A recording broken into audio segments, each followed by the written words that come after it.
üsul yazdı. O üsul ancaq təbii ki mən bilirdim. O üsul nədir? 1 minus kosinus 2 alfa böl sinüs 2 alfa.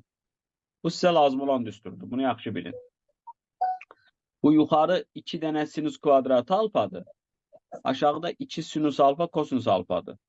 İxtisar eləyəndə qalır sinüs bölü kosinus, o da eləyir tanins alfa. Bir də 1 plus kosinus 2 alfa bölünsün sinüs 2 alfa var. O da bizə verir kotanins alfa. Bunlara aid qəşəng suallar qurmaq olur. İndi görə bunun bundan nə əlaqəsi var? Bax, kök altda 2, burada əlavə bucaq daxil edirəm. O bildiniz hansı üsuldur.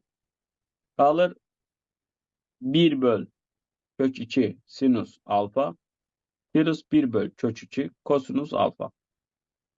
Aşağıda da nə əmələ gəlir? Kök 2-ni yaradırıq 1 böl kök 2 sinus alfa sığsın 1 böl kök 2 kosinus alfa. İndi biz niyə belə elədik? Əlavə bucaq daxil etmək üçün. Amma bucağı gərək eyniləşdirək. Məqsədim odur. Onda nə edirəm? Buna sinus 45 deyirəm, buna kosinus 45 deyirəm. Kök 2-yə də bölürəm. Deməli, bu olur 1 minus kosinus alfa çıx pi böl 4. Bildinizdə kosinus alfa, kosinus beta, plus sinus alfa, sinus beta.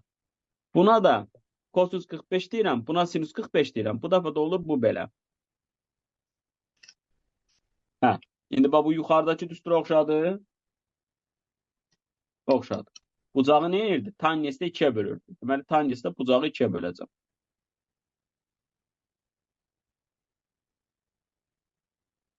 Anladınız mı? Bəli.